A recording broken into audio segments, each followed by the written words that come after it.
An adventurer in this world is someone who grabs missions from guild branches scattered across many nations, hustling for cold cash by taking jobs like hunting monsters or hauling valuable materials. Some adventurers climb into legend by chopping down dragons that terrorize the people, while others crawl out of deep dungeons with their pockets stuffed, riches, rare treasures, the whole jackpot. In a world like this, dream chasers are everywhere, chasing their shot nonstop. So the story kicks off at the Boltana branch of the Adventurers Guild, and right as you're stuck waiting in line, the next applicant gets snapped forward.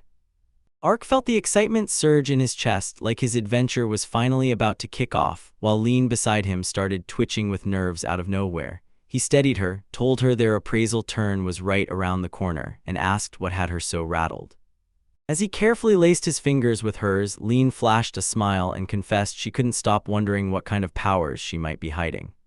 Her sweet, innocent curiosity hit Ark like a curveball, throwing him completely off guard. He just stared for a beat, then snapped out of it, face burning, insisting, if it's Lean, everything's bound to come out right.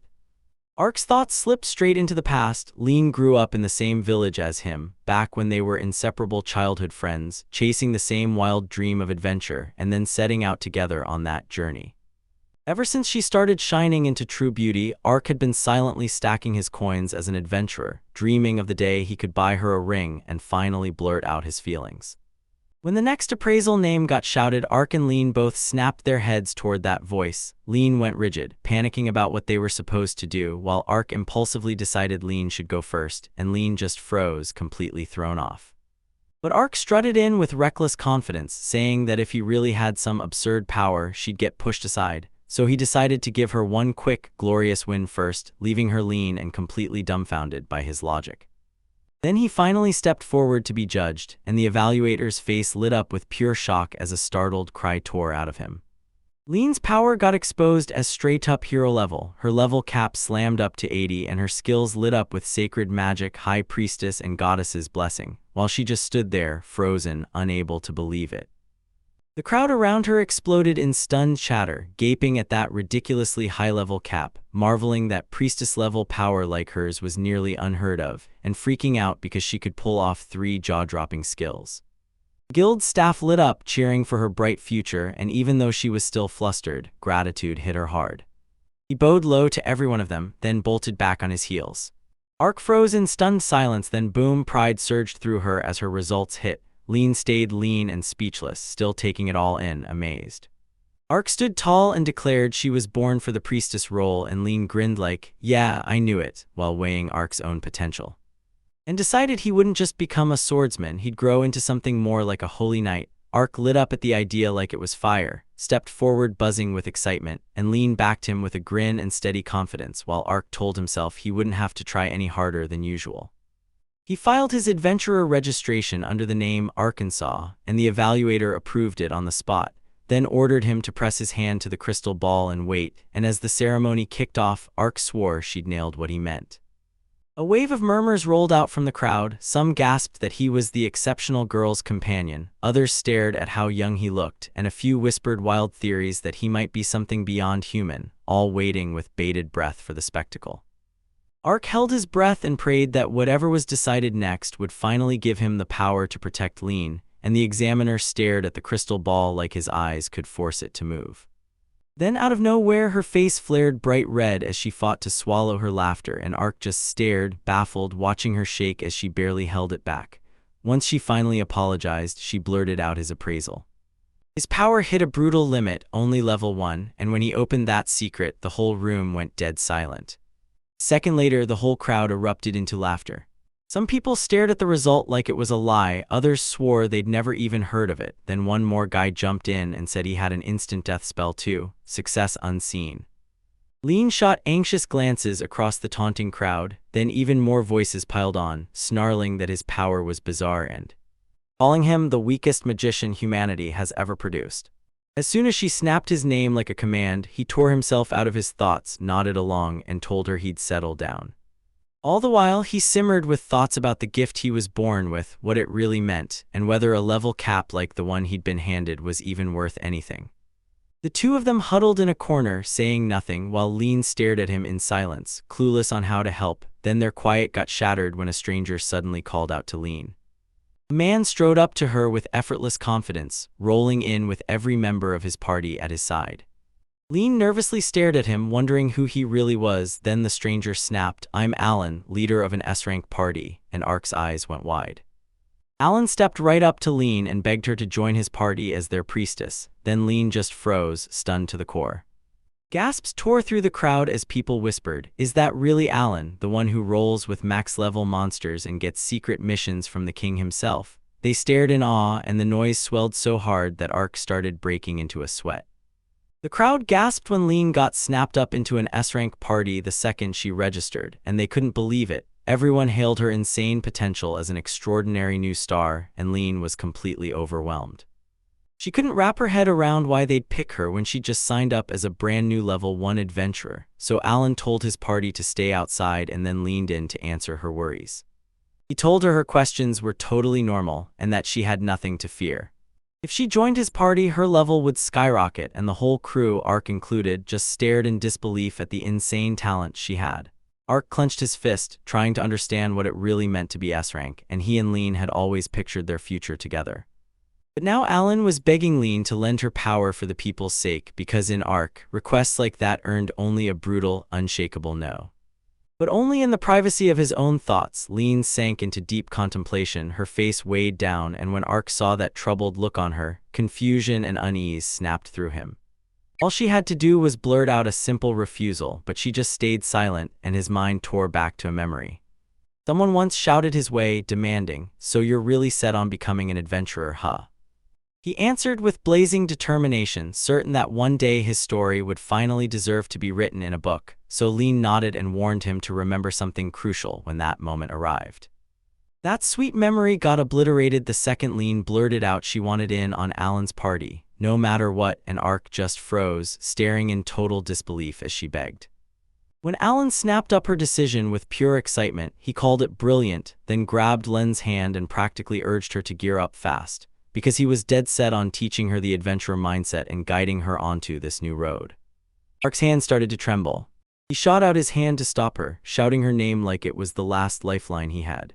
But Alan lunged in and stopped him before he could drag her back, and then Alan demanded who he really was.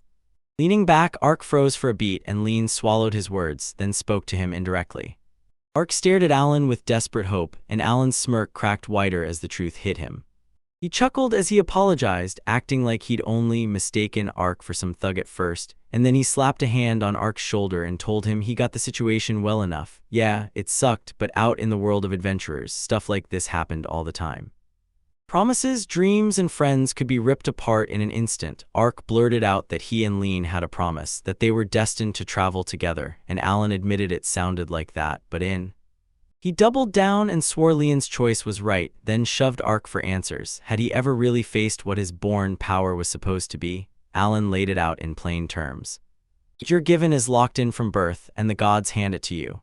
Out of the endless crowd, only a rare handful had gifts that shattered what ordinary humans could do, real, chosen talent, the kind that could turn the right setting into miracles, and Alan couldn't help wondering if Ark could ever stand up to people like that. As Ark trembled in the doorway, Alan's words kept slamming into his head, lent destiny on a handful of chosen men, that was the truth. Ark couldn't move, thoughts spiraling like a storm inside his skull. Around him, guys leaned in and whispered, wondering how much longer he'd just stand there. They weighed him down with sharp remarks about his gift, bitter as poison. Ark clenched his teeth and swore to himself he wasn't done. He burst through the door, stormed outside, and swore that all those skills were useless, because he and Lean were supposed to be something more. His thoughts got ripped apart the moment a colossal force detonated into him, slamming him to the ground. A scream of pain tore through the air. Ark snapped his head up and saw a massive, heavily built brute looming over him. The man shot a cold glare, waved off Ark's trash like he was nothing, then barked for him to move, and right then, fear clamped down on Arkansas while a nearby woman flashed a smug smirk at the pure cruelty of it all. She called out the sheer nonsense of calling someone trash just because they bumped into something small. She clocked the shock on Ark's face and teased with cat-like amusement whether he really thought she'd kill him. She'd never heard of anything that drastic, while Ark shook like a leaf without control, and right then a nearby guy snapped his gaze to the giant figure, with someone else chiming in that he looked way too much like Baltzak. They clocked him on the spot as Baltzak, the S-Class Berserker, an infamous beast of a warrior so terrifying his power felt impossible to measure, and someone even joked that Balzac's voice was so loud you could get murdered just by standing near him. Then the group started firing questions. Why was Balzac even in Boltona? One guy pointed out that Alan, the same one from earlier, was giving off a sketchy vibe, and Emmy cut in fast, snapping that they clearly had no clue what they were talking about. Balzac snapped with irritation, insisting the job be wrapped up fast, and Emmy shot back that the whole mess was his problem from start to finish. Ark shot up to his feet. Mi gasped in shock as he bolted, and one stunned bystander kept asking what on earth his fate ended up being. The crowd burst into wild laughter, and Ark slipped deeper into the chaos until one sharp gasp ripped through the air and yanked his focus. He turned, and then every stare nailed him in place, mocking, cold, and ruthless, while whispered insults spread through the crowd. The weakest trash, the most useless fool, and it all piled onto his chest until he was begging inside himself for it to stop. A man wondered if Ark could even survive that kind of humiliation, but the endless stares finally crushed him. He spun around and sprinted. Someone in the crowd called out, stunned by what he'd done, yet Ark didn't even glance back. He sprinted straight into the forest, gasping hard, his eyes burning with sheer panic and exhaustion. Ever since that terrifying man snapped his glare at him, his mind went fuzzy, panic swallowed him whole, and he bolted into the woods without looking back. With Lean nowhere beside him, he felt utterly stranded on every level, and at that point, it was already too late to fix anything. In a town packed with adventurers, every single one of them felt like a reminder that he didn't measure up, so either they were beneath his standards, or the world was proving him worthless too. A sudden rustle snapped through the forest, and he flinched hard as something burst out of the bushes. When he clocked it was just a slime, he let out a drained sigh and muttered that the whole thing was a nasty shock, so he gave up and figured, fine, I'll test the power I was born with. But the death magic he tried to unleash bounced right off, no effect on even the weakest slime, zero, not a spark, so everyone called it a dud skill if it was a skill at all. He didn't know the mechanics, just clung to a blurry memory of the incantation as he muttered the spell's word. A black skull-shaped apparition materialized in front of him, and dread hit like a punch. His guts recoiled. Then the instant death magic moved, a sinister black skull drifting forward, and it was way worse than anything he'd ever imagined. If this even worked at level 1, then hope would finally have a shot, so he clung to the edge of his seat, eyes locked on the skull as it inched toward the slime. Right before impact, the black skull crumbled into nothing, gone like it never existed. He froze, staring in pure confusion, realizing it was a failed attempt, so panic kicked in and he forced himself to try again. And another black skull streaked straight for the slime, but the second it hit the air, it vanished like a ghost, never even getting close, and still nothing happened. Then pain crashed down on him like a wrecking ball, crushing exhaustion flooded his body, and he couldn't help but wonder if this was what hit the moment he used magic power for the very first time. And the price he paid crushed him. He couldn't even take down one slime, not even the weakest thing out there. A bitter smirk tugged at his lips as, right before he vanished back to him, memories slammed in, then a hollow, despairing laugh tore out of his chest as his strength crumpled, and he dropped to his knees. Lean's voice slammed through his thoughts like a promise she swore to him back then, that someday he'd bring her into his party, so he clenched his teeth as fresh images of Lean kept surging into Ark's mind, one after another, until he glimpsed a younger Lean with shining, innocent eyes calling his name, then a slightly older version smiling just as bright, still shouting for him, and then another image, older again, slowly growing and changing like time itself was playing with their fate. But she kept calling his name again and again, always wearing that same smile. Finally, the vision snapped to her strolling beside Alan, shoulder to shoulder as she walked away. Ark's throat ripped open with a raw scream, tears poured down his face as he completely shattered, and in the dead quiet forest his wrecked sobs boomed through the night. The wind hissed through the trees, tugging at his grief until it vanished into the dark, and at last Ark finally steadied, then sat in stunned silence. Hopelessness crashed down on him as he realized he could rot there forever. Nothing good awaited down that road, only emptiness. So he turned back toward his hometown, and then, right on cue, the same slime from before suddenly sprang into view, and he knew it instantly because it lingered close by like it was keeping him company. When it clicked, he realized both him and the slime were sitting at the very bottom of the hierarchy. This slime was the weakest monster, and he was the weakest adventurer. Even if it sounded pathetic, the two of them still clicked like real comrades. He apologized to the slime for earlier, then straightened up. Just as he decided it was time to head back, he froze mid-step when a colossal shadow slammed across the ground right in front of him. He snapped his gaze upward and froze as a giant beast loomed above him. His eyes went wide with pure shock, and even the slime beside him shrank back in terror, right as the monstrous bear whipped out its tongue. Ark snapped into a strike, paw raised high, as the slime bolted away. The bear rumbled, then exploded forward. Ark just barely slipped out of the way of its strike, and in that heartbeat he realized he'd almost died. Then it clocked him, this wasn't just any bear, it was a full-blown killing machine, the kind only C-rank adventurers are expected to wipe out. A rookie like him had zero business facing something like that, and there was no way a monster like this should have been lurking this close to town. No matter what, things looked absolutely grim. He and the slime were moments away from getting killed. He tore through the forest like the shadows were chasing him. But the bear's strike slammed into him and flung him hard into a tree. Pain detonated across his body, and blood spilled from his mouth as the horror of it all hit him.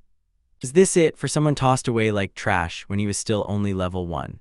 He had zero chance to fight back. The beast clawed its way toward him, ready to end it right there, and Ark knew this was his last second. His childhood friend had vanished, and his name was laughed at by adventurers, so he was going to die forgotten, crushed into anonymity like some helpless insect. But he shot it down, teeth clenched so tight it looked like he could bite through steel, like every word had to fight its way out. He couldn't swallow that death, not after his life hadn't even started. Something inside him turned to steel. When the bear loomed over him, he shot his hand forward and unleashed the spell. Shadows erupted from his palm, black skulls howling as they slammed into the beast, and the bear shrieked as the magic tore through its body. The forest went silent, then came a brutal thud. Ark forced his eyes open, one slow blink at a time. That giant bear crumpled to the ground, its mouth hanging slack and its eyes gone dead and glassy. He checked the body himself and knew dead, no doubt, and the instant death spell had landed, leaving him rocked to the core. He exhaled a shaky breath, still trying to wrap his head around what just happened. Then everything hit at once, and he crumpled to the ground, shouting to himself that he'd won because he was alive. Just as he tried to catch his breath, a strange light blazed up nearby, sharper, brighter, relentless, until a mysterious shape started forming inside the glow, and Ark's mind went wild, wondering what on earth was happening. The chapter kicks off when a window suddenly forms in midair in front of Arkansas, and he freezes in pure shock because he can feel his skill level jump, so he panics and slams the system, begging it to spend the new point right now. He stared in silence at the floating display, eyes wide like it was hiding a secret just for him, and he couldn't stop circling it, trying to crack what it meant. He remembered some talk about skill levels and couldn't stop wondering if it had anything to do with his own powers. Then he tapped the floating window.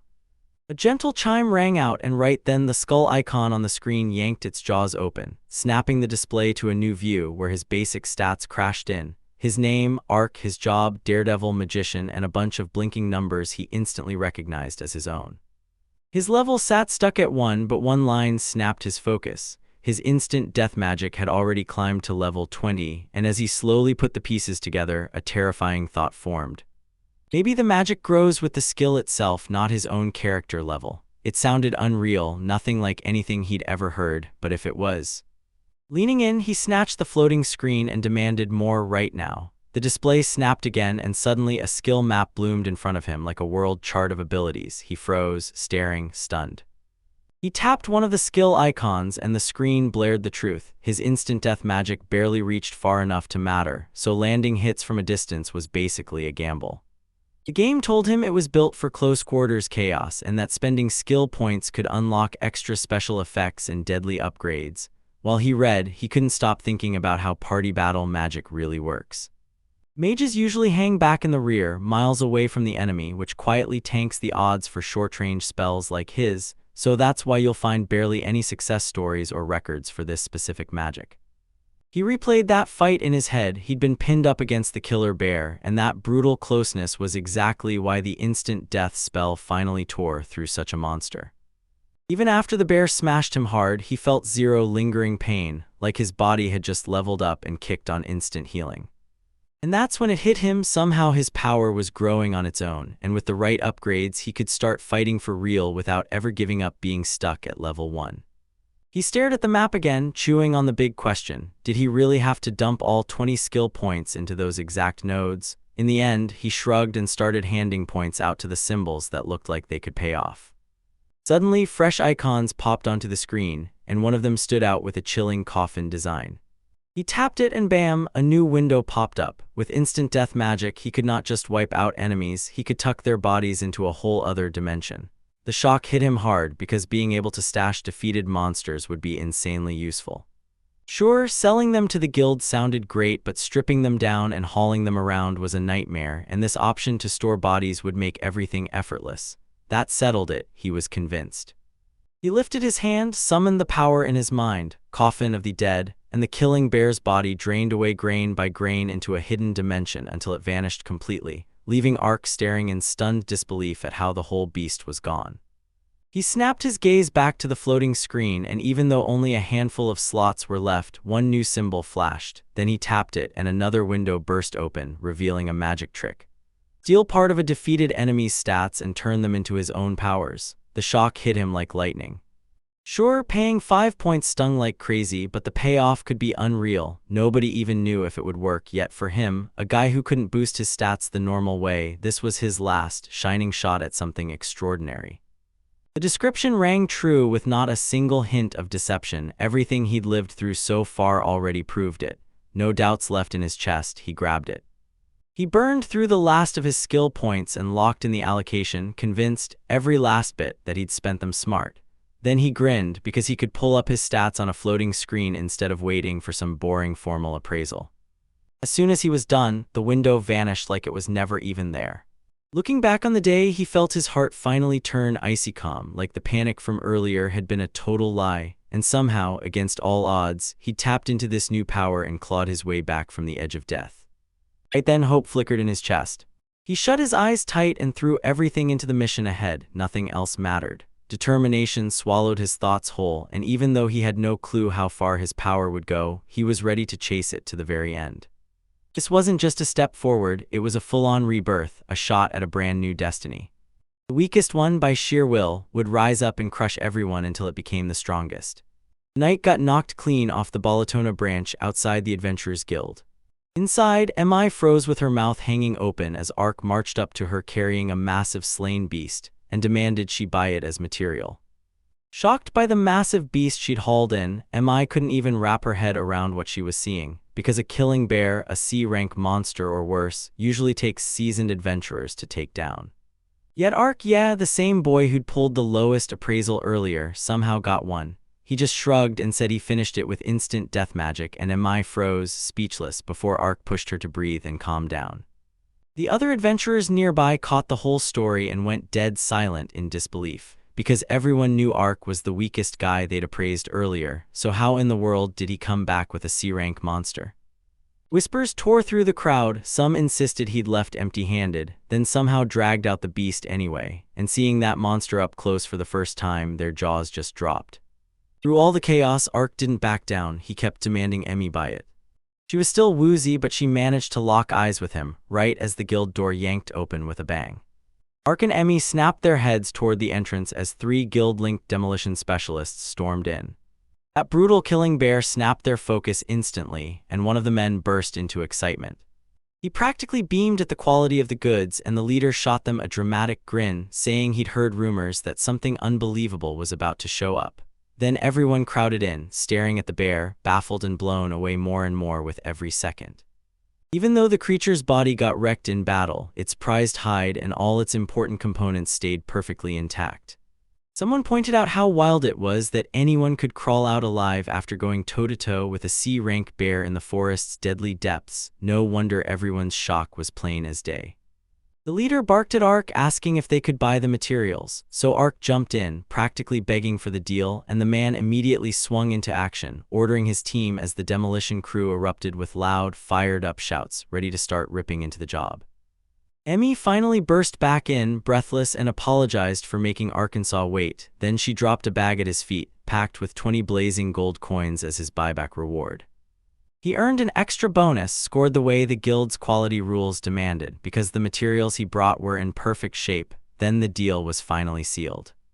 Ark strode toward the exit, ready to bolt, while Mi flashed a weird, shaky smile as she watched him slip away. Outside the guild, Ark strode through the night air, stunned by how lucky he felt, because the money he'd earned was way more than he ever expected, and that dimensional storage coffin of the dead was turning out to be wildly, ridiculously useful. When he finally hit the finish line, he realized he had more than enough money now to back every wild plan he'd chase next. Once that was locked in, he decided, right then, that he'd hit the ground running the very next morning. Dawn stormed into town, leaving chaos in his wake. When Ark rolled into the shop that early morning, the man inside clocked him instantly and couldn't believe his eyes. Someone that young, working this hard this early. As Ark stepped closer, the man quickly decided he must have been nothing more than a kid. Ark only had to drop his plan out loud, and then he slipped into that dungeon like a magician. No big deal, like it was nothing. The real shock hit the guy when Ark pulled out a real gold coin to prove he actually had money. Right away, the man's mood flipped. He beamed at Ark like he was some legendary adventurer, praising his energy for sprinting into a dungeon that early, calling him a brave little troublemaker, and then he launched into a quick rundown of every must-have tool and supply Ark would need. He pushed Ark to start with a lantern, then rattled off smart ideas, pouches to keep the food and water organized, and an armor upgrade because Ark's current outfit wasn't cutting it, until Ark, slammed with all that non-stop advice, could only sigh out that he'd heard him and let him decide. Soon, the man hauled out the selected gear with a grin and practically gassed up Ark. Everything looks amazing on you. Then he started showing off potions, on-the-go snacks, and even a dangling lantern. For water, he shoved a leather flask into Ark's hands and called it pure class, proudly noting he'd packed just enough supplies to get him through 1 to 2 days. At last, he held up a pouch and had it strapped around Ark's waist, perfectly practical, still stylish, so Ark's hands were finally free while his gear stayed right there within easy reach. Ark nodded like this was fate, grabbed his wallet, and decided to buy the whole lot. Then he demanded a map be attached somewhere for easy reference, and when the man agreed, Ark thanked him from the heart. With everything strapped on, Ark charged toward his destination, and when he checked the map, he realized the nearest dungeon sat deep in the eastern forest. After he questioned the town sentry, he got the truth. This place was about an hour's walk away, and the whole trip felt like he was stepping straight back into the past. Ark clung to his resolve and reminded himself, grow stronger, no matter what. His whole game plan was simple, stack stat absorption fast by squeezing every drop of power out of his instant death magic. Ark was sure the fastest way to hunt monsters gone feral was the legendary dungeon, even though everyone else avoided it, and for him, there was only one road forward, straight into the unknown. With a surge of confidence, he decided to fully own who he really was. As Ark strode through the forest, he couldn't believe it. The busy road nearby made the trail feel way easier than it should have been. He stopped dead when he spotted a guide marker posted along the way, and it hit him. Even out here, the forest wasn't lost at all. It was quietly pointing travelers home. He trailed the guide deeper into the woods, and as thirst clawed at him, he gulped from his leather bottle, then wiped his mouth clean. The entrance to the eastern dungeon loomed ahead of him, and he stared into the cave's dark, shadow-choked mouth. To Ark, a dungeon wasn't just a dark maze, it was basically an adventurer's workday, and everyone already knew it. Each dungeon split into layers, separate zones with their own wild structures and totally unique scenery. The deeper they went, the rougher the climb got until the risks skyrocketed, and somehow the prizes were so insane that adventurers just couldn't stop digging deeper. But for Ark right now, the real prize wasn't inside the plan, it was elsewhere because this dungeon was packed with deadly danger, and the only thing that truly mattered was the fight against the monsters themselves. Nervous in his bones but locked in his resolve, he stepped into the pitch-dark cavern. First, he charged toward the upper level, safe enough to finally test his upgraded instant death magic. He inched deeper into the dungeon, then a sudden noise snapped his attention and his ear twitched hard. He whipped his head toward the noise and spotted someone shifting in the blackness. 2 feet stomped forward. Goblins slowly crawled out of the shadows. Even with his nerves screaming, Ark clocked what they were, tiny, nasty little monsters with no real muscle on their own, but give them weapons and teamwork and they turn into a nightmare, swarming any lone adventurer until he breaks. They were the so-called ranky creatures. Everyone treated them like they didn't matter until Ark walked right into the crosshairs, and that choice was the start of something dangerous, even so. He stayed frozen while their laughter bounced through the silent dungeon, and the goblins glared at him with pure hatred. Then one of them ripped out of the dark and hurled itself at him, but Ark didn't flinch at all, just met the attacker with cool, unwavering confidence.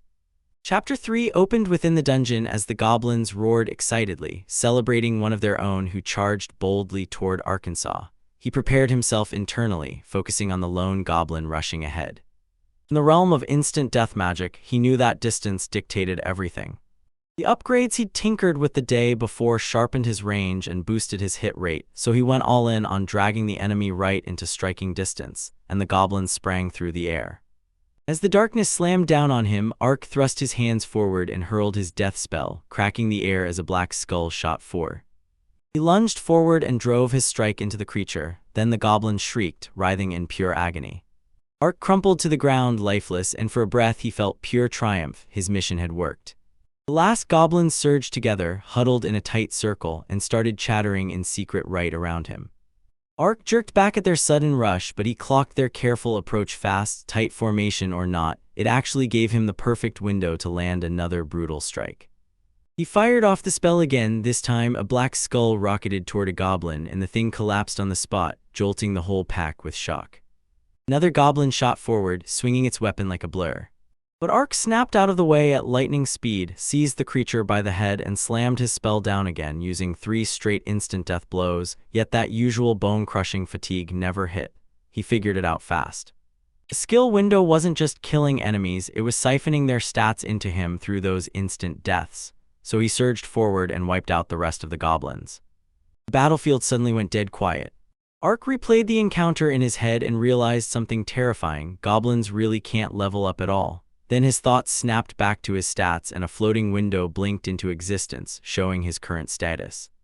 Those range and probability boosts made magic feel way easier to throw, but what truly hooked him was one burning thought. Would his stats jump like a normal level up or even harder? He clenched his fist, feeling the wild, lightning-fast agility each fallen enemy left in his wake. And yeah, soul retrieval, the advantages were absolutely massive.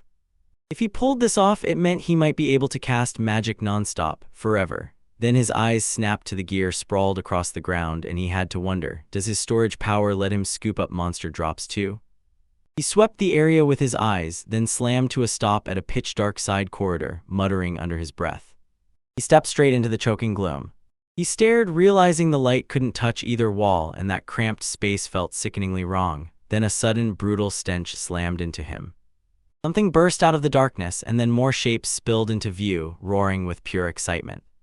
Orcs, feral monsters with oversized cat vibes and bodies built tougher than any human, poured into the corridor, swinging heavy clubs and axes like they owned the place, and with every step you could feel the enemy's ranks climbing higher. With a savage growl, the orcs slammed into the fight as a pack. Big as they were, nothing could slow them down, and they tore forward with shocking speed. One of them hauled its weapon overhead and slammed it down in a brutal arc, just as the other one snapped out of the way and evaded the strike. With a snap of his fingers, he blasted his spell straight into the air. A black skull bore down on the creature, crushing it to its knees as a blood-curdling howl ripped through the air, while those orcs, unlike the goblins, charged in without a blink and hammered the fight relentlessly. Another orc lunged in with its weapon raised, then it hit Ark like a lightning bolt. He could suddenly read every enemy move and incoming strike, and that razor-sharp awareness burned right through his bones. Ark burst into action, snapping out of the orc's strike, dodging with lightning speed, then charging the next wave. He raised his spell as the approaching orc closed in, and the moment was all set for his move. And it tore through the air. Then, in the blink of an eye, the orc crumpled to the ground, lifeless. Right after that, another orc started sweating hard, terrified of what he'd just witnessed. Ark realized it in a flash. Just moments ago, he never would have dodged that strike, not once. It was only after he devoured the first attacker that his speed finally surged. He was supposed to study his weakness, his effective range, but now he could summon a deadly close-quarters mode that turned every fight into instant death. Ark steadied his breath, surrounded by a swarm of orcs, then they hit him in perfect unison. Orc eyes bulged as he vanished out of nowhere, then snapped back behind them like he teleported in mid-breath. Even the most savage creatures jerked back, startled by the sudden move. Ark pressed on, cutting through the last orcs with razor-sharp precision. Every time he landed a hit, instant death magic seemed to click into place. His mastery was suddenly undeniable. After the battle, Ark tore into his snacks and took a breath, still buzzing from how much he'd grown. Then he kept wiping out more orcs, only to find his level wouldn't budge because those higher-level monsters were paying out way less experience than even the killing bear. He stared at the orc meat and did the math fast, realizing he could sell it for a fortune. Diving deeper into the rocky dungeon, he suddenly spotted a staircase materializing out of thin air, and below it, a faint glow tugged him forward like a secret calling his name. With every step toward it, Ark squinted through the blazing light and pushed on, amazed by what unfolded in front of him. A jaw-dropping view exploded into existence in front of him. A whole forest and even a river stretched across the dungeon floors, layer to layer. It morphed into something unreal, and I couldn't believe he was still trapped inside a dungeon at all. The light was so blindingly clear that he figured a lantern was pointless. Then, out of nowhere, voices from other people crashed into his ears. 3 adventurers sprinted toward the scene, their hearts sinking as they stared at a lone kid trapped in a place that was way too dangerous. Ark started out totally baffled by what they were doing, then it hit him, they'd been watching him nonstop. They checked him over for injuries, and the shock and worry in their faces hit like a wave. Ark stayed cool and reassured them, telling them he'd battled monsters and walked away unscathed, yet the disbelief on their faces was loud and clear. The thought of him charging into that kind of danger solo felt impossible, until, with worry in his eyes, the adventurer clamped his shoulder and tapped his hand like, "Easy, but don't you dare." The woman seized the man's hand, flashed a "we're good" signal and told him to drop it, because they were already heading back up, straight to the surface, and Ark was invited to ride along. This time the crew snagged a mountain of orc meat, and now they were sprinting back to town to turn it into cold cash. Thankfully, they'd run into the safe zone, so they all teamed up to escort the orcs and the rest to safety. Ark couldn't shake the worry. Was this deal even safe? The man insisted that for reasons he couldn't explain, the dungeon had pockets that were totally untouchable, monster-proof areas where nothing could get in. They acted like brief rest stops, just long enough to catch your breath before you plunged back into the nastier layers. Ark spotted the dungeon's traps and safety tricks and realized he could use them to buy a rare moment of peace, right as a brutal, loud noise roared from the forest behind them. 2 battered men staggered into view, desperate for help. That safe zone gave them breathing room to scream for help, and Azuraya, the healer in their crew, was right there. He rushed in to save the injured men, and their health bounced back fast, so the group watched like hawks, amazed by the progress and talking hard about what it all meant. The wounded men demanded to know whether they were about to face skeletons in battle. Prompted them to wrestle with what undead truly were, because these D-class skeletons might be low rank, but they still kept showing up, stubborn as hell and always causing trouble. Even with their low rank, they were nothing but trouble, yet the experienced crew sized them up and figured, these guys won't be a real problem. Chapter 4 begins in the dungeon. Reports emerged that a giant skeleton had appeared. One of the wounded men confirmed that he had encountered only one such creature. It possessed the typical structure of a human body, but in an augmented form. In other lands, people called them ogres or giants, and sure, they varied from one to another, but many towered close to 4 meters tall, clawed their way up to rank B, and became straight-up terrifying monsters. The group stared stunned, not buying it for a second. The moment a giant skeleton showed up in the upper levels, my stomach dropped. Something that massive had no business being there, and if it really was that big, a bunch of down-leveled heroes would have gotten crushed in seconds. Another battered man pushed forward to calm everyone down, saying his friends were tucked away by the back wall and that he'd slipped out through a tiny passage in the trees, so narrow even a monster that big couldn't squeeze through it. He admitted he'd panicked before, but now he swore they were finally inside a safe, protected zone. After catching his breath a bit longer, he decided he'd leave the dungeon with the group. A sudden crash shattered the quiet, and Ark whipped his head toward the sound, while the others tried, shaking with nerves, to pretend it wasn't there. The noise kept roaring louder, rattling their nerves, and panic hit as they frantically hunted for where it was coming from. Only to stare in horror as a gigantic skeleton tore out of the cliffside. Ark and the man beside him went totally still, stunned out of their minds. As the colossal beast grabbed its weapon, terror slammed into the adventurers, and they bolted, fleeing for their lives. Ark watched the creature move with insane agility, stunned that something that huge could launch itself like a cannon and land with devastating force. Hurt and shaken, the men refused to face what they saw, because they couldn't believe that the giant skeleton had clambered up the cliff just to hunt them down.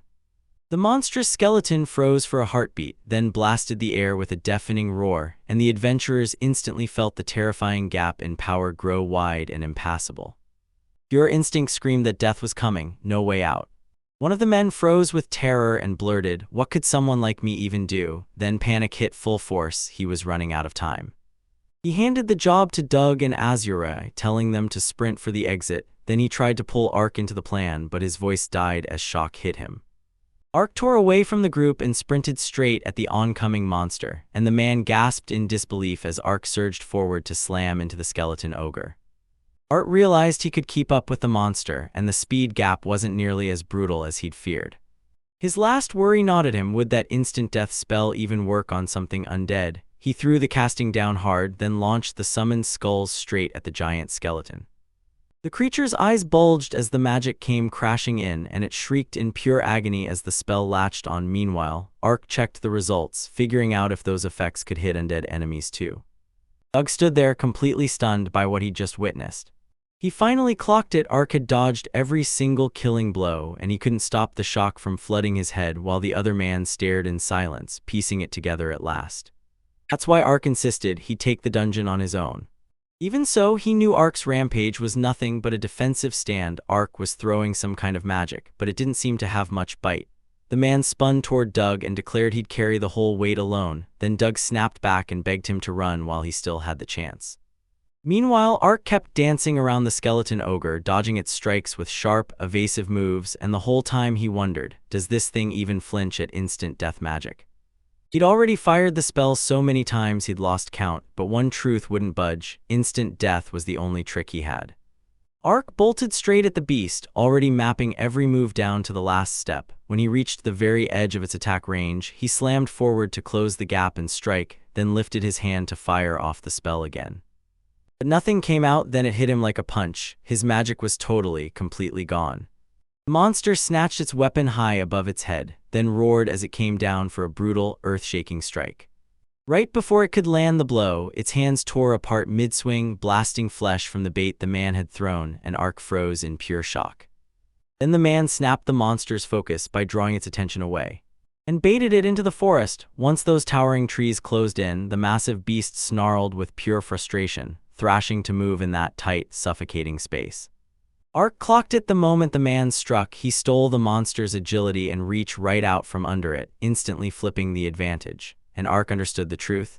Adventurers don't win on skills and gear alone. Terrain is a weapon too. The monster roared again and started smashing trees like it was hunting for a heartbeat, and the man dove behind a nearby trunk to hide. His whole body shook, and all he could think to do was buy seconds, stalling with every breath. Even with his fear screaming at him, he forced himself to become the bait so the others could break free and reach the surface. Just as he drowned in anxious thoughts, everything got ripped open. Ark slid in from behind and checked him, and the man's despair hit rock bottom before he snapped up in shock and realized Ark was right there. Ark raised a hand for silence, and the man, finally steadying himself, demanded why Ark hadn't bolted earlier, not when he could move that fast, and Ark shot back that he wasn't trying to escape. He was going to crush the enemy. The man grilled Ark's logic, refusing to believe he had even a shred of a chance, because the spell Ark had just shown him minutes ago looked like it completely backfired, and Ark's face burned with a small, stinging embarrassment. He couldn't argue. He had to admit right then that the instant death magic was brutally hard to control. The man went stone still, instant death hammering through his mind over and over. He snatched Ark out of panic, stunned that Ark was betting everything on a move he'd always called unreliable. Then the skeleton ogre jerked at the sudden sound. Ark snapped his hand over the man's mouth and yanked them both behind the tree, and they froze as the monster slid past their hiding spot, dangerously close. Then Ark leaned in and hissed that, yeah, right up until then he'd been mowing monsters down with instant death magic, but he admitted he had no clue if that magic would even work against undead monsters. The man clapped a hand over his eyes in sheer panic, and Ark snapped, "What's wrong?" With total certainty, he insisted the undead in front of them should already be dead, and that meant he had no clue whether that instant death magic could even work on something like this. Still, one question wouldn't leave him: how did Ark even dare to face that monster in the middle of all this, with nothing but a shaky, half-formed grasp of his own magic? Ark argued that if his magic failed, he'd still stay planted and take the hit. Then he broke it down, comparing it to what the others were facing, affirming that if everyone had bolted out at once, the casualties still would have been unavoidable. Because everyone else was part of the party, he figured the worst-case scenario would hit only him, no one else. He dropped into silence, then snapped back at Ark, saying that kind of logic was flat-out wrong. Ark stared at him and thought about how people always treated his gift like useless junk. He'd never fought shoulder to shoulder with a real party, so he kept surviving as an adventurer, stuck depending on just that one skill. If he died here, everyone would call both him and his skill a total failure, and inside, he kept demanding answers about how stubborn Ark's resolve really was. Then he leaned in and told Ark that if it was just the two of them, they'd cook up the perfect strategy, so they slipped into quiet, focused planning. The man asked if Ark was really good to push on, and Ark snapped that running off by himself right now would be a damn shame. If there was even a shot to boost his odds and win, then that's the play. With a grin, the man introduced himself as Gaston and leaned in, demanding to know Ark's name, so Ark told him. Gaston practically exploded with excitement, and the moment the monster heard that, it screeched to a stop. Gaston and Ark planted their feet, ready and roaring for the instant they'd finally launch their attack. 3 years ago, a man stormed in and blurted that Gaston was fired. Gaston froze, stunned, and tried to make sense of what the man was even saying. And the man flat-out admitted the call came from higher up. The military eligibility level cap had just been cranked up. Gaston's own cap was stamped at 30, solid enough, but nowhere near special and suddenly useless. So he snapped for everyone, even the other candidates, to back up and admit they'd all already bled through enough to get here, and Gaston's frustration hit like a truck the moment the plan shifted. Even if his level looked weaker, he knew the experience he'd piled up still had real power. Then he shouted straight to the captain. He said that in their country, nothing mattered more than the level cap and raw skills, everything else was basically meaningless. The captain told him straight that the kid's Gaston had been training with way higher ceilings, and he could cover for every bit of experience he couldn't bring anymore, so Gaston had no choice but to shut his mouth and go silent. Did someone seriously ask if he was really about to quit? Gaston threw his hands up and apologized, calling out the orders and his own weakness, admitting he couldn't keep pretending his shortcomings weren't there anymore. Now, everything was on the shoulders of whoever was still standing. When the men begged him to wait, Gaston snapped and bolted ahead, bitterness crushing his chest as he fled from his comrades. Right now, Gaston sprints at full speed as a skeleton orc barrels after him, flashing that wide, sinister grin like it's hunting his soul. Monster roars chased him from behind, then he faced the creature head-on and couldn't stop wondering how in the world Ark was ever supposed to beat something like that. Ark replayed their earlier talk and started breaking down the monster, its ridiculous long reach, how brutal it was to get inside its kill range, and how freakishly tough it was against magic, way beyond normal monsters. Then he admitted he wanted to lean on long-distance death magic because it had the best odds of actually working. Gaston realized in that moment that this magic only hits hard when it's close enough. After a quick pause, Gaston burst out with a plan. He'd play the decoy, bait the enemy's attack on purpose, and carve out one clean opening for him. He told him straight up one single hit could end his life. But Gaston dug in his heels. He was sure he could take it. His military days, he insisted, had trained him for times when holding the line mattered more than brute forcing a win, and even a flash of himself getting crushed in the rain flickered through his head, fueling his determination. He reminded himself he didn't chase the life of an adventurer just to bolt again. Gaston braced himself in the dark, eyes locked on the monster as it inched nearer. Then he plotted to drag it into a narrow forest passage. The obstacle layout boxed it in, cutting off its big sweeping moves and even the hammer's long reach, forcing it to rely on nothing but sword strikes. When the monster hoisted its sword high overhead, Gaston instantly braced for a downward strike. Then he scanned the ground and realized that keeping that annoying tree behind him would mess up the monster's swing. But the monster snapped out of the usual attack pattern, surged ahead, and drove in with a brutal thrust. Gaston's eyes flashed as he clocked the shift instantly, because even though he was weaker in speed and strength, he could still counter fast if that strike came straight at him.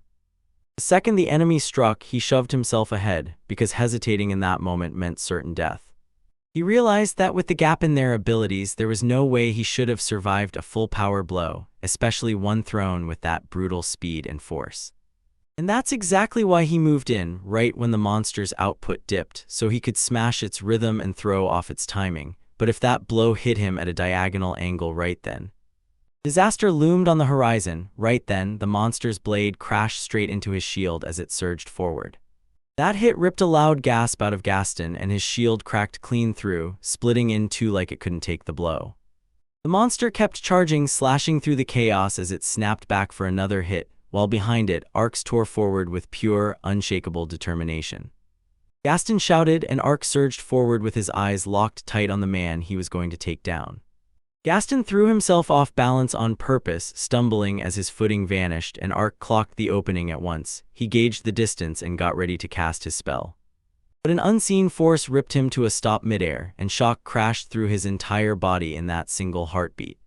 With one brutal punch, the monster blasted Arx into the air like a rocket. Gaston went pale with shock when he realized the creature had been clutching a trump card all along. Had it stolen it, or gobbled it up from another ogre's corpse? Then Arx screamed as the impact hit. Panic surged through Gaston as he blurted out whether Arx was still alive, and right then the skeleton ogre crashed into view before him. And launched in with savage speed, ripping his armor apart. Arx's eyes flew open in shock. He figured it was just a quick blackout, then confusion hit hard as he clawed through the chaos looking for the monster, and dread tightened in his chest. As the creature strode past, his body jerked with a sudden, involuntary flinch. And the sight of Gaston snapped him into a full-blown panic, shoving his urgency into overdrive. Arx gritted his teeth and hauled himself upright through the pain, because even though he could still move, he'd lost the speed to dodge, the agility to slip and close, and the fight was only getting uglier. Those monster hidden arms made both its attacks and defenses brutal. Desperation hit him as he wrestled for an answer, and the memory of those glaring eyes crashed back in, haunting him with the brutal accusation that he was useless. Gaston stood his ground as the monster surged closer, fear shaking his whole body, and he muttered a curse because he knew this was the inevitable mess he'd ended up in. So if Arx was still alive, Arx had to slip away, because right now running was the only smart move. Doug and Ashery's faces crashed into his thoughts, and he silently apologized to them for what he couldn't change, replaying all the laughs they'd shared. Then Gaston finally lifted his gaze and his eyes snapped wide open. Arx sprang high into the air behind the monster, and when he saw what was coming, his breath caught. This had to be their last opening, so he dove hard using gravity to jack up his speed. All he wanted was to crash down from above, grab onto the monster, and drive death straight into its body. The skeleton ogre snapped around and roared at him, and Gaston's shock hit like a wall. He couldn't move as the thing lunged at Arx with lightning. As Arx hung suspended in the air, a killing blow came barreling in. He snapped the dead orc's body up as a shield and barely survived. Gaston just stared, frozen in shocked disbelief. Then Arx cracked his deadly move. Dead coffin, the casket of the departed. He rose above the monster, refusing to go down. He ripped open the battlefield with an instant death spell. Across the dungeon, the adventurers went rigid when a brutal roar slammed through the halls. Doug immediately knew it was the monster's war cry, and dread hit him hard, thinking of Gaston, while the other man trembled and muttered that maybe they should give up hope. Doug was sure Gaston's crew would get obliterated any second, so he snapped that they had to fall back before the monster caught them. Then in pure rage he grabbed the man by the collar, refusing to even entertain the idea that Gaston could fail, while someone nearby begged everyone to stay calm. Doug snapped and stormed out in pure frustration, cursing how powerless he felt. Suddenly, the trees erupted in a violent shake, like something massive had just slammed the earth. Doug froze in pure shock as the skeleton ogre burst out of the forest, roaring like a nightmare coming alive. Doug and Ashery just went completely still, horror slamming into them. Then the monster ground to a halt, its eyes went dull, and lifeless stillness swept over it. It crashed down hard onto the ground. As the smoke thinned, Doug snapped backward in shock, then two figures burst out of the haze. Arx and Gaston ready to cause trouble. Doug froze with eyes wide as saucers, then finally let out the breath he'd been clenching, and Doug and Ashery came barreling toward them immediately. Doug erupted with pure relief when he saw them come back alive, and he practically jumped out of his skin. Chapter 6 begins with a man glaring sharply, stating coldly that he can no longer stay quiet. He stood before Arx like a walking blizzard, all cold and unstoppable, while Arx stayed kneeling in proper, stiff posture, staring at him in disbelief, scratching his head like, "Why am I sitting here like this?" The man stared him down, clocked him as an adventurer, and barked, "So what's your rank?" Ark swallowed hard and muttered that he was an ear rank. Then the man's face twisted in total disbelief because ear rank was the starting grade for a complete beginner. Rage kept climbing as he pressed Ark on whether he really snatched those materials himself. Ark admitted it was hard to prove, but deep down he knew he'd be seen inside a shop in Boltona.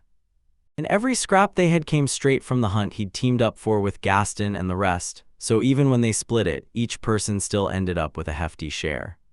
Once he's broken away from Gaston's party.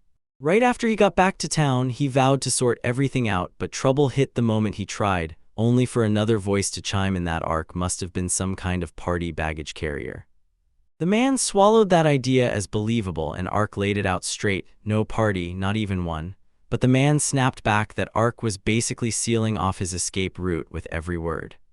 Frustration surged as he raked his fingers through his hair, stuck between Ark is lying and the gut feeling that he's telling the truth. He argued that if those materials were real and top-notch, Ark could have just dumped them at the guild on the main street and cashed out, so why did he trek to some shady back alley shop? Something about this stank of trouble. Ark, with that innocent grin, wondered if the shop itself was even normal, while the man's irritation flared as he waved the thought away like it didn't matter. Ark finally cleared the air. He was supposed to hit the guild first, but trouble erupted because when he brought in those high-rarity materials, everyone's eyes snapped straight to him. Suspicious adventurers zeroed in on him, and just like the guy before, they threw out totally baseless accusations, then demanded he hand over the materials he stole. One of them snapped things into chaos by threatening Ark and lunging at him, so Ark had to fight back and the whole guild erupted in a commotion. Ark admitted that brawling inside the guild violates the rules, so he knew he couldn't show his face there for days. When the man demanded what kind of people the troublemakers were, Ark blinked in confusion for a split second, then it hit him.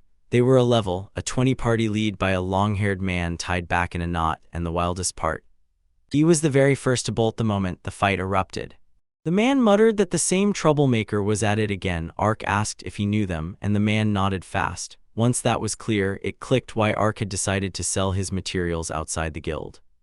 Depending on the materials and what powers Ark had, the man admitted, straight up, that it was even theoretically possible Ark could have handled the orcs.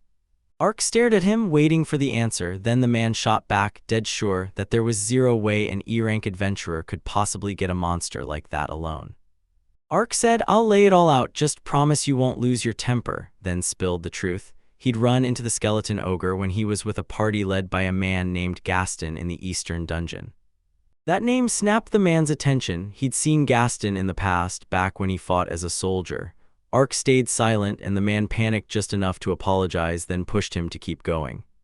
Ark admitted that even though he went into the dungeon solo, he somehow ended up teaming up with Gaston to wipe out the monster. Then they sealed it with instant death magic as the final strike. He then demanded if the man actually believed his tale, and the guy just tilted his head, skeptical to the bone, because there was no way he could buy that instant death magic for even a second. He admitted that if the spell really hit, it would drop the target with one clean strike, no matter their level or rank, but he snapped that it was pure nonsense because there was no way it could work that perfectly in real life. Ark finally had to accept it. This guy truly believed it was impossible. Then the man shrugged off his secrecy, admitting he didn't feel the need to hide anymore, like it clicked when he realized Gaston would step in and help. Ark finally exhaled, stunned by just how much faith Gaston still had in him, because once again Gaston was quietly helping from the shadows. With the silence finally shattered, the man flashed Ark a confident thumbs up. He'd gotten it, he'd stop whining, and he'd handle everything in a single deal. Ark blinked, genuinely thrown by the sudden shift. He said it was still his business, so he'd bake in a little safety buffer to cover any surprises, then asked if Ark was okay with that, and Ark said yes without a second thought. With a surge of excitement, the man leaned in to seal the deal, telling Ark to hang tight for a moment. As he tore the dead monsters apart, Ark fired off a question about the coat. He grabbed the black coat, held it up to the light, and asked if Ark liked it before he inspected it closely. He clocked what it was and decided to tack it on as a little extra for the insurance paperwork. Ark snapped the coat out of the air with a look of shock and demanded, "Is it really okay to do this?" The guy grinned and promised him, "It's nothing special," and flashed a wink like, "Wear this and a newbie instantly looks like they belong." Ark nodded in his head, then froze, realizing he hadn't been checking himself at all. His clothes were busted up and filthy, and they screamed neither trustworthy adventurer nor proper mage. He snapped into the black coat in a flash, and the man watched with pure, satisfied approval, pointing out that the length didn't cause a single problem. He went on to explain that the whole town was packed with adventurers, from fresh-faced rookies like Ark to battle-worn veterans, and he felt genuinely lucky that little shops like his could still keep the lights on without turning into some giant, fancy establishment. Ark leaned in and asked if the guy was just some drifter, then told him he'd crawled out of a rural village himself, and the man nodded, confirming it. He said the town was pretty big thanks to the nearby dungeons, a famous hangout for adventurers where merchants could rake in profits by hauling and distributing materials. He warned that the monster surge made the whole kingdom of Kresha a ticking time bomb, and he said the king looked genuinely panicked, so panicked he even went after S-rank adventurers from outside the country to deal with it. From his point of view, the whole summoning thing felt almost random, like the universe was just rolling dice. He couldn't even tell if Baltzark would bother helping people for the sake of others, and he kept asking himself what was really driving it. Money or some other secret reason behind those wild adventures. The man said Ark earned so much today he wouldn't have to worry about money, then praised the materials Ark brought right as Ark snatched the bag of coins the man tossed his way. The man flashed a big grin, urged Ark to swing back to their shop first someday, bragged that he was one of Boltana's conscience, and demanded Ark keep backing Gale's shop, while Ark just shrugged, thinking national politics had zero pull on him. He stormed out of the shop, slapped the thought into his mind, meet Gaston later, though it was still early before evening, and he muttered, status. Right in front of him, a floating window flickered into the air, and Ark stared at his status, stunned into silence. He couldn't stop thinking, was that skeleton ogre really supposed to have given him this much power? It was about 4 to 5 times what he'd had before the fight, and yeah, it was a rare monster, but this was a whole different league. With that status in his pocket, he figured he'd breeze into the dungeon solo without a hitch, so he headed to the item shop, stocked up on everything he needed, and got ready to dive back in. Ark looked up and realized the sun had already vanished below the horizon, so he figured working solo like this would be way simpler. Suddenly, a long tendril snapped at him, and he barely threw himself out of the way in time.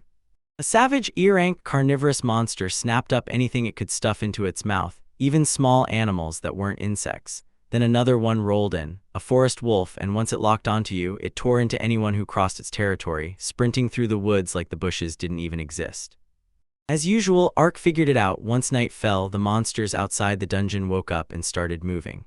He blasted those beasts into nothingness with raw magic, instant and brutal, and even though they were weaker than bears and ogres, he still grabbed every bit of power he could, even if it was only a tiny spark. Right behind him, a forest wolf suddenly lunged out, and in that instant, Ark clocked that it was still following. He darted out of the way in a blur, yet the wolf just sprinted straight past him like it had somewhere else to be. Ark stared at the beast in total confusion, baffled that it just swept past him without even a glance, and now he couldn't stop wondering, had it been scared of something from the very beginning, and if yes, what was it? But it was real. Ark snapped his head around toward where the wolf had vanished, and then a deep, booming roar boomed after him, forcing him to brace for whatever was charging in. Not a monster, a girl burst into view, sprinting for her life, tears spilling over as sheer panic flooded her eyes. She barreled toward him and crumpled into his arms, and Ark immediately clocked it, ears on her head, a tail swishing like a warning sign, a beast man. The way she looked, he couldn't help wondering if every bruise and cut came from tearing through the forest to escape. He demanded to know what happened, but her words came out jumbled and broken, so he couldn't make heads or tails of a single thing. Then it hit him hard. If she wasn't the reason that wolf bolted, something way worse was lurking behind her. Ark went rigid the moment it clicked, then snapped to his feet and threw himself in front of the girl like a shield. He fixed his eyes on the dark forest, braced for whatever would crawl out next, and fired the spell from his hand while he watched every shadow like it might move. He figured it had pounced and vanished for a moment, but the terror on her face screamed the truth. Something powerful was still hunting her down, and he couldn't afford to let his guard slip for even a second. Then bam, an enormous wolf tore out of nowhere, its growl shaking Ark's ears like thunder. With zero hesitation, he fired the spell he'd been holding in his hand. Ark hurled his spell straight at the beast, his instant kill shot blazed forward, but the target didn't even twitch. He clocked the silence, no answer at all, yet he could still feel something lurking, and he instantly knew his opponent was playing it ultra cautious.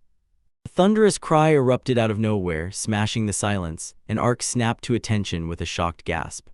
Nervously, he clocked it. This wasn't just one cry. More voices piled in, including that growl from before, making it 3, and the moment he understood, he knew things were already going terribly wrong.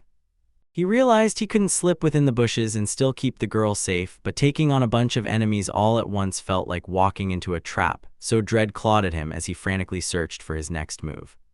Locked on with steel determination, Ark decided he was done waiting, because after crushing the skeleton ogre, he'd unlocked a brand new power, and this felt like that exact moment, so he cast the spell without a second thought. His upgrade came from that 4-armed skeleton ogre, quadruple death burial, and once he activated it, his next instant death spell detonated with 4 times the reach, blasting out far more mana than usual, but only after he finished charging it first.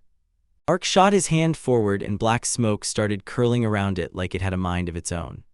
Panic churned in his chest. Sure, the spell demanded a charge, but right now his only play was to gamble everything on the mightiest attack he had. Clenching his teeth, he forced his trembling hand to still.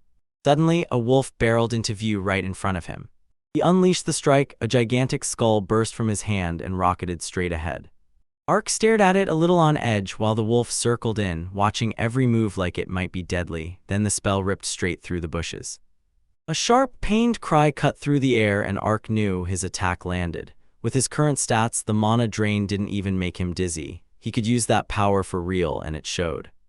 The bushes thrashed like something huge was right there, and Ark stood his ground, tense and ready, sure the last of the enemies had bolted, so he could breathe easy.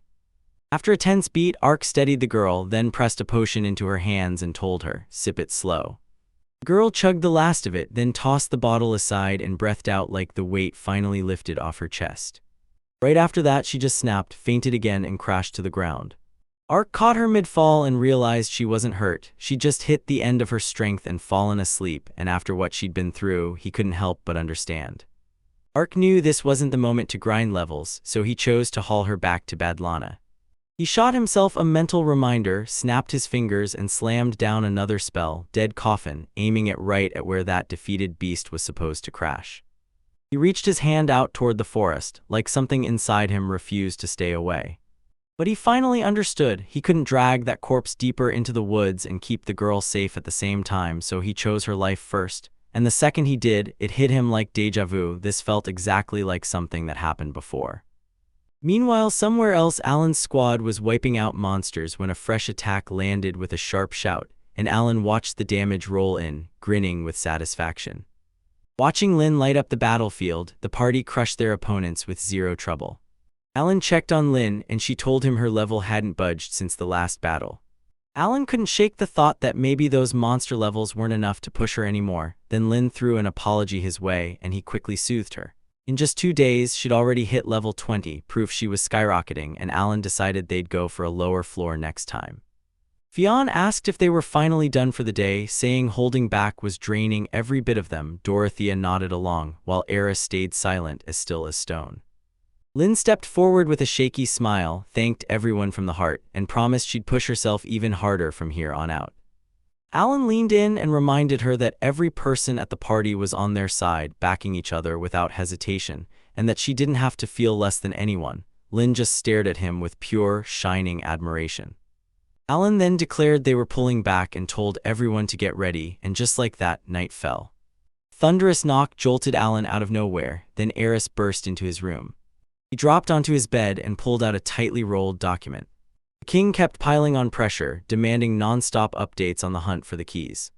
Alan gave a tight little smile, but you could feel the mild frustration underneath as the pressure kept climbing, no matter how hard they tried.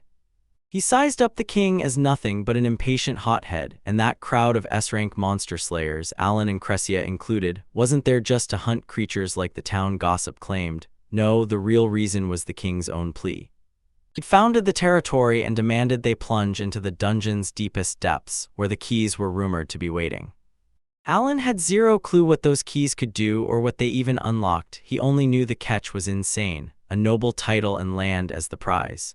No matter how ruthless an S-rank adventurer was, you just couldn't mess with a noble's authority. When the king himself offered a reward that wild, Alan's gut went suspicious in a heartbeat.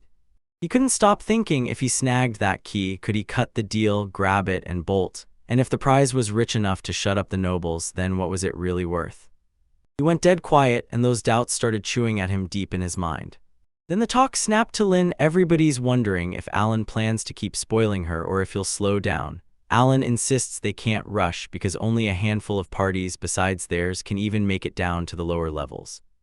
So there was no rush at all. Eris had nothing to fear because her talent was already locked in, guaranteed. Until now, Alan's party had never once had a real healer who could recover the team because they'd never needed one, not with their combat strength so brutal it carried them through everything. But that dungeon, the one meant to hold the key, wasn't empty at all. A monster plague was tearing through it. Nothing like this had ever hit Alan and his crew in all their years of adventuring, because the deeper they plunged into the lower floors, the dungeon didn't just wait, it erupted, spawning monsters non-stop like it was fighting back. They had strength to spare until that messed up dungeon chewed through every ounce of their healing supplies, monster after monster, until they were left fighting on fumes. That's when Alan finally ran into Lin, an honest-to-God healing talent that actually fit their party, because finding a compatible healer like that is rarer than a legend. He'd been hovering near the guild, basically ready to quit the whole expedition, when he stumbled on this incredible powerhouse, a healer with a high-level cap and 3 priest skills. Alan looked at it and knew this had to be a miracle. They feared that if they dragged their feet and let Lin grow for too long, Baltzark's party would swoop in and snatch the upper hand. Baltzark was the loudest spark in a crowd of adventurers. Alan swore his crew was evenly matched, so the timing mattered more than anything, but he still thought they could pull it off. Still, Baltzark's squad had a nasty healer problem. And somehow, it felt impossible that adventurers from unknown corners would actually team up with the infamous Baltzark. The king's demand was simple but deadly: 3 keys total. If Baltzark snatched one first, it didn't matter as long as Alan and his crew grabbed the other 2. Determination burned in Eris's eyes, and when she nodded to the plan, she did it with iron resolve. As long as they ended up with every key in their hands, it would all be worth it. She grabbed hold of Alan's lead and swore once again that her loyalty would never waver. There was nothing else to report, at least for now. Alan's crew tore down the northern route. Baltzark blasted off the west, and that untouched eastern labyrinth, green as ever, still sat there, untouched and waiting. The guild's record said Boltana's people could only survive the dungeon's middle floors. Alan read it and made the call. If the eastern and western routes scared them even deeper, that was exactly why they'd move slow and stay sharp. For now, that was the smartest play. The girl tore through the forest, lungs burning, eyes popping wide as terror clawed her chest. She shrieked for help and kept whipping her head over her shoulder again and again, begging someone to save her. The beast bore down on her like a storm, and she screamed the second it came within a breath's reach. Right then, a man burst onto the scene, and just like that, the beast disappeared. The girl's eyes lit up with pure relief as she stared at him. Later, the girl snapped her eyes open, and the shop owner leaned in, telling her she'd finally awakened. She snapped upright, totally lost, trying to figure out where she was. Then the shop owner told her she was inside his place in Boltona, Gale's shop, and that she'd been brought there the night before. He pointed at Ark and told her, "Ark carried you, and the monster-fighting girl got tossed right here." He went on, "Right before you blacked out, Ark made you drink this potion." Then he leaned in and demanded, "Do you remember me? Can you feel all right?" Her eyes snapped open in shock as she finally saw him, and she said, she met the guy from that dream she'd had earlier, and the second he appeared, relief hit her like a wave. She poured out heartfelt gratitude, thanking him for pulling her out of that deadly situation, then told him her name was Fatina. After Ark introduced himself, she whispered his name with deep, rock-solid respect. The shop owner, still rattled from hearing bits of what happened with that monster the day before, leaned in and asked if she'd spill the whole story, if she was willing. Fatina went quiet for a beat, then spilled the truth. She'd grown up in a village just south of a dungeon. Monsters would sometimes crawl out and terrorize them, but the soldiers and the village mage always managed to fend them off. And last night's creature showed up, and nobody could bring down that massive black monster. Ark leaned in and demanded to know what the monster looked like and if there might have been more than one. Fatina snapped back that there was only supposed to be a single monster. She wasn't sure what it really looked like. Everything had been pitch black, and she barely got a clear look before Ark remembered those brutal roars. Fatina snapped that the magic never even landed. The spells fizzled out before they could touch the monster, and the shop owner swore it was because its magic defense was just too strong. Some of the toughest monsters had this obnoxious gift, almost like a living barrier wrapped around their bodies, so magic slammed in and just bounced right off. Ark couldn't help but wonder what they meant by stronger ones. Fatina kept talking once the villagers saw that neither swords nor magic could stop it. Everyone panicked and scattered in every direction.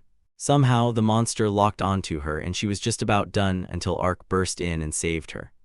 The shop owner weighed the whole mess, staring at the empty street where the villagers had vanished, thinking some must have slipped into the nearby towns or cowered in Boltona. Then Fatina shot up from the bed like a bolt, remembering she had to hunt down the others.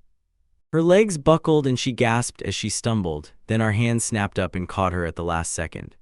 He pointed out she hadn't fully bounced back yet and ordered her to slow down. Then Fatina's face burned with embarrassment as she insisted she was fine and tried to rush out anyway, even while wobbling, but the store owner stopped her cold and insisting she couldn't even step outside looking like that, especially if she planned to hunt down her friends, so he packed her with fresh clothes and food, but when she refused, he snapped his tone and warned that letting a girl walk out of his shop dressed like that would spark a nasty misunderstanding, one that could decide whether he lives or dies. He slapped a call for Ark and hauled him into the shop for breakfast. After a breath, they dug in while the shop owner let out a heavy sigh and Ark stared him down. Ark just shrugged off the look he was getting and kept eating. He couldn't stop thinking about how damn good that bread tasted, and even with everything Gale had gone through, still letting them stay the night before, he felt it clearly. Gale was a genuinely caring person. And Fatina, with Ark and Gale, tore off for her village. Soldiers slumped in circles, drained to the bone, while screams bounced through the area and medics rushed to the wounded. Gale saw it plain. The troops had taken a brutal hit, and they were already short-staffed even before the monster surge started. Fatina scanned the area, fear blazing in her eyes, while the leader barked orders for the troops to scatter, hit the nearby villages, check on the evacuees, and tally the damage, then handed out a letter that had to reach the third port and let them ride a swift horse. After they all confirmed together, he said he'd deal with the guild and left the rest to them, and right next to them, two women gasped in shock. Fatina burst into breathless gasps and sprinted right toward them, locking eyes with her aunt, while Gale and Ark just watched the reunion unfold in tense silence. Fatina let out a breath of relief and told them that even though the village's safety still hung in the balance, the escapees weren't badly hurt, thanks to the soldiers. With tears in her eyes, she smiled because they'd finally been found, but Ark stayed silent and slipped away, already plotting his next move, and Gale caught it and demanded to know where he thought he was going. Ark declared he was going after the monster, and Gale stared in disbelief, calling it pure recklessness, while Fatina watched, completely baffled, as Ark started reasoning. But with barely any soldiers to spare, there was no way to know how long that monster would keep running wild. Taking it down on his own would give him the biggest payoff, because deep down he admitted he wanted to gulp up the sheer strength of that terrifying monster, even though keeping the area secure mattered even more. Someone shouted for him to stop, and Fatina immediately declared she wanted in on the monster hunt. Her aunt gasped in shock, but Fatina dug her heels in and refused to back down. Ark just stared at her in dead silence while she swore she'd do anything it took to make her dream happen.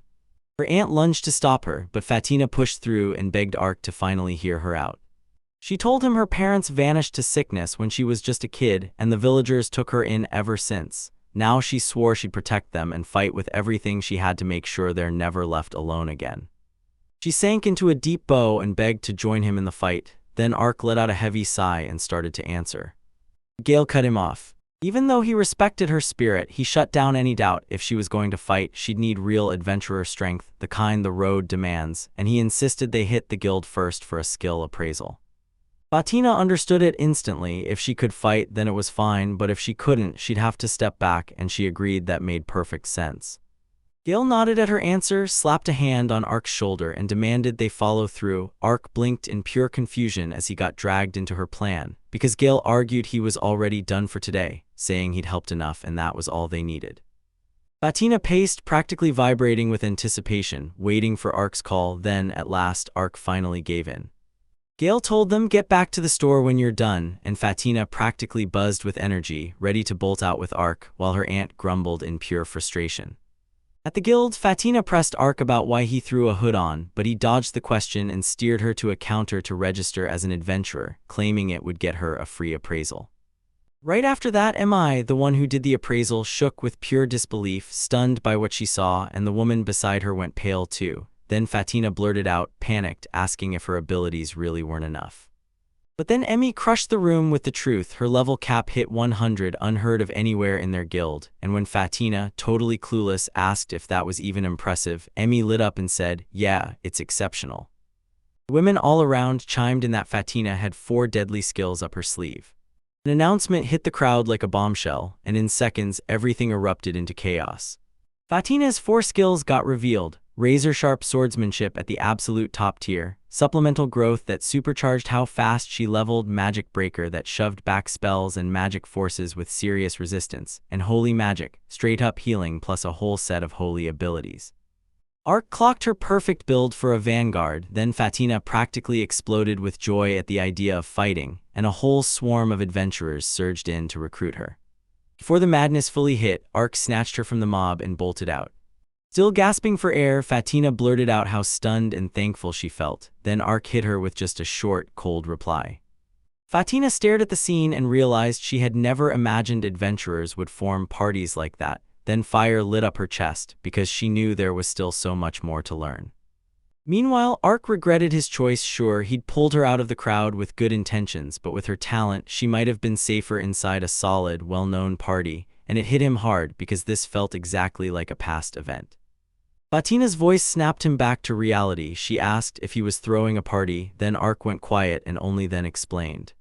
His level cap slammed to level 1, and the only trick he had was instant death magic. Fatina lit up, smiling as she asked if that meant he was alone, and if he thought her abilities could really help when they teamed up to fight. Arc just stared, stunned. He told himself that the moment she heard the truth, she'd have no choice but to rethink everything. Fatina snapped back that even though a swarm of adventurers had already tried to recruit her, if she was going to team up with anyone, it would only be Arc, and she'd made that choice the moment she asked to stick with him.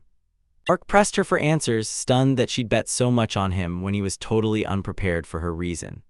Fatina told her that Gale had taught her something huge. Arc didn't just rescue her from the forest. He hauled her on his back the whole way, scoured for somewhere safe to stay, even dragged her to Gale's shop to get help, and with that kind of heart, she trusted him more than anyone. So if she ever stepped into battle, she vowed she'd stand right beside him, no exceptions, and when she said it, Arc snapped silent. Then Fatina pressed, asking if that wasn't reason enough, and Arc finally understood her iron will, whispering to himself that she'd just given him more than he ever dared ask for. He begged her to team up with him so they could march straight into that monster's den together. They clasped hands, sealing the partnership like a promise made in fire. They marched right back to Gale's shop and spilled every detail of the deal. Gale, looking exactly like he'd been expecting this all along, couldn't help smirking, even as exasperation bubbled all over his face. He pointed out the wild mismatch, one partner capped at level 1, the other at level 100, then admitted Arc's supposed weakness, because after the skeleton ogre encounter and that brutal brawl, it was obvious he wasn't the underdog everyone expected at all. Gale tore open the box of gear and told everyone that Fatina was about to head into a dungeon to level up. He'd stocked everything a vanguard swordsman would need, plus the other essentials, but when Fatina took it all in, she was blown away with zero money to show for it. Gale leaned in and promised her the rewards from before would cover everything, then warned her to grab standard armor for the upper levels but to treat the weapon like the real deal, because her swordmaster's skill would hammer any blade she tried to use. He handed her a gleaming silver sword. Its anti-magic power absolutely shredded undead, and it was the crown jewel in his stash. So when Fatina laid eyes on it, she gasped at the price and decided right then to guard it like treasure. Gale thrust a short sword into Arc's hands and warned him that even a mage with shaky training could swing it at close range if trouble hit, though Arc immediately figured the old man was probably playing favorites. With everything finally set, Gale fired them off with one last warning: keep your eyes up and watch each other's backs. Arc caught his breath and told himself everything was locked in. Then on the way to the dungeon, he broke down his powers and explained exactly how he believed adventurers climb levels. He also drilled Fatina on the dress protocol and demanded she drop Sama when she spoke to him at the party. Fatina shot down the offer, insisting that paying back the debt of saving her life didn't belong to party rules, and Arc didn't argue. She just swallowed the decision in silence. As soon as Arc and Fatina stepped into the eastern dungeon, Arc leaned in and told her they'd be battling monsters up in the upper levels, because only whoever landed the final hit would earn the experience, meaning Fatina had to charge in first while Arc stayed behind her, firing support. Ark told her he could back her up against those deranked monsters, and then he reassured her to stop worrying. Fatina grabbed her role with total confidence, and Ark couldn't shake the nagging worry that he'd never grown with a normal leveling system or standard skills. Then boom. A deafening crash ripped through the dungeon, and both of them snapped their heads toward the sound, holding their breath. And then he spotted a man sprinting, and Orc thundered after him with a whole pack of goblins snapping at his heels. The Orc snapped a fierce glare at them, and Fatina's eyes went wide, brimming with nervous anticipation. He sprinted through the dark in pure terror, panic blazing across his face. Then Ark realized the dungeon monsters were spilling out beyond their usual walls. Fatina snapped in and broke his thoughts just as the man crumpled to the ground and goblins crept in slow, weapons raised, ready to swing, and Ark realized she was stepping in to protect him. With a blur of speed, she lunged into the goblins and carved one cleanly down in an instant, while Ark froze in stunned silence. Even after she insisted she'd never touched a sword before, she still battled with razor-sharp precision.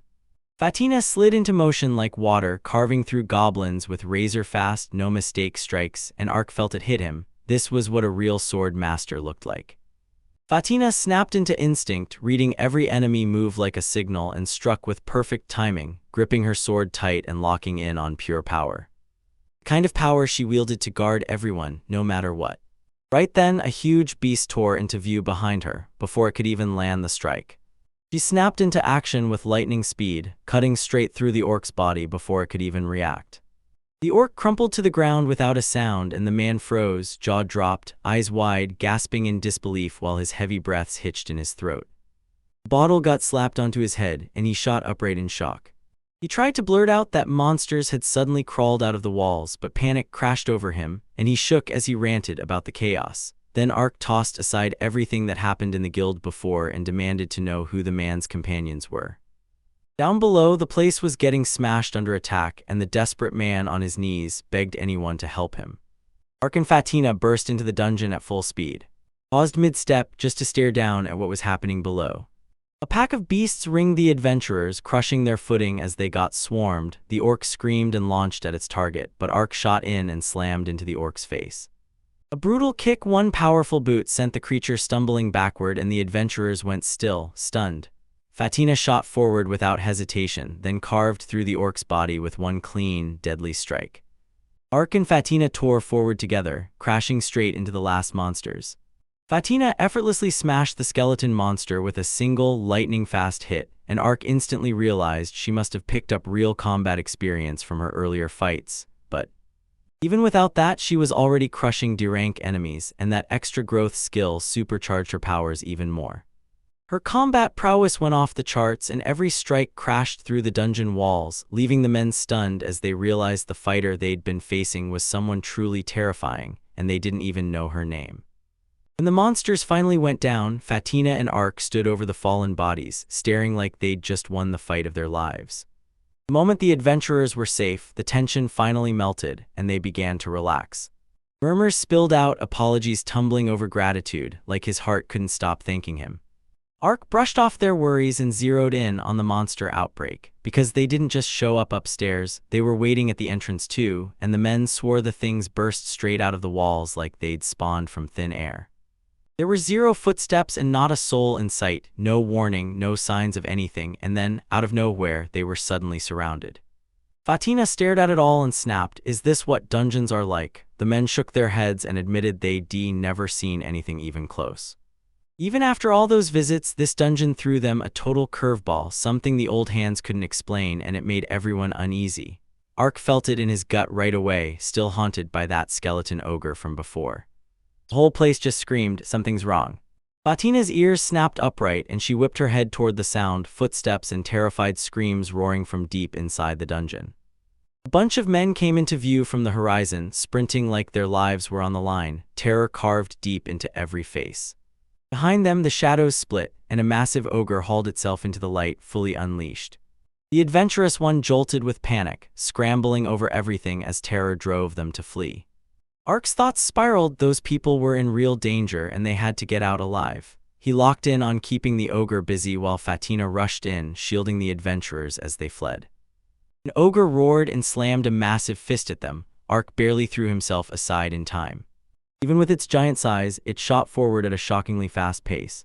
Dina shot behind the ogre like a shadow. Then its gaze snapped onto her like a trap, and she instinctively flinched. The ogre smashed a huge stone toward her, and Fatina twisted out of the way with slick, flawless moves.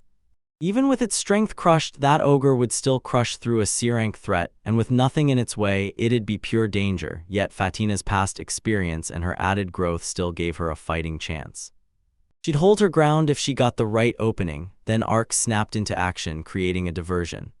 Casting a spell at the ogre, only for it to swat it away like it was nothing, Fatina shot forward in a blur. He slammed his strike into the ogre's leg, and the beast screamed in raw agony. With her wounded limb gripped tight, she launched into the air, her blade screaming as it flashed and plunged straight into the ogre's mouth. Then she sprang off its body like a lightning strike. The men froze in place, eyes bulging with pure breath-stopping shock.